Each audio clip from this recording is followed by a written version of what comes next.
భగవద్గీత సర్వ మానవాళి కోసం. ద్వితీయోధ్యాయః బుద్ధియుక్తో జహాతీహ ఉభే సుకృత దుష్కృతే తస్మాద్ యోగాయ యుజ్యస్వ యోగః కర్మసు కౌశలం. వివేకముతో ఈ కర్మ శాస్త్రమును ఆచరణలో పెట్టినవాడు ఈ జన్మలోనే పుణ్య పాపములను రెంటిని త్యజించును. కాబట్టి నైపుణ్యంతో పనిచేయడం అనే యోగ అభ్యాసము చేయము. తరచుగా కర్మ యోగ శాస్త్రం విన్న పిదప జనులు ఒక సందేహం వ్యక్తం చేస్తారు. ఫలితాలపై ఆసక్తి మమకారం వదిలేస్తే వారి కార్యనిర్వహణ ఆసక్తి తరిగిపోదా అని. స్వార్థ ప్రయోజనాల కోసం కాకుండా పనిచేస్తే మన పనిలోని నాణ్యత ఏమాత్రం తగ్గదని, పైగా మన నైపుణ్యత ఇంకా పెరుగుతుందని శ్రీకృష్ణుడు అంటున్నాడు. తన చికిత్స ప్రక్రియలో రోగులను కత్తితో కోసే ఒక చిత్తశుద్ధి గల శస్త్రచికిత్స వైద్యుడిని ఉదాహరణగా పరిశీలిద్దాం. అతను తన విధిని సమస్త బుద్ధితో నిర్వర్తిస్తాడు. రోగి బ్రతికినా లేదా ఒకవేళ మరణించినా అతడు చలించడు. ఎందుకంటే అతను తన ధర్మాన్ని నిస్వార్థంగా తన శక్తి మేర ఫలితంపై మమకారం లేకుండా చేస్తున్నాడు.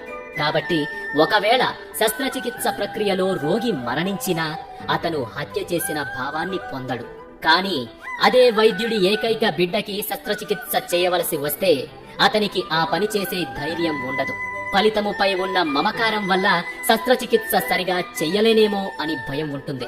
కాబట్టి వేరొక వైద్యుడిని ఆశ్రయిస్తాడు. ఫలితములపై ఉన్న మమకారం మన నైపుణ్యాన్ని పెంచదు, పైగా మన సామర్థ్యాన్ని దెబ్బతీస్తుంది. దీనికి బదులుగా మమకారము బంధము లేకుండా పనిచేస్తే భయం, ఆందోళన, అత్యుత్సాహం, చికాకు, గాబరా లేకుండా మన పూర్తి నైపుణ్య సామర్థ్యంతో పనిచేయొచ్చు.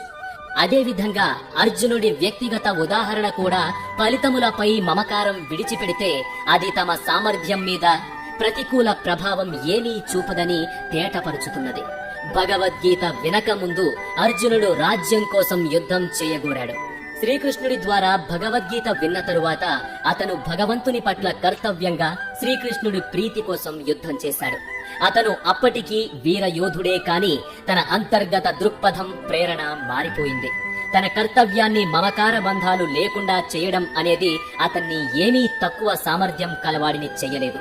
నిజానికి అతను మరింత ఉత్సాహంతో పోరాడాడు. ఎందుకంటే తన పని ఇప్పుడు ప్రత్యక్ష భగవత్ సేవ అయిపోయింది.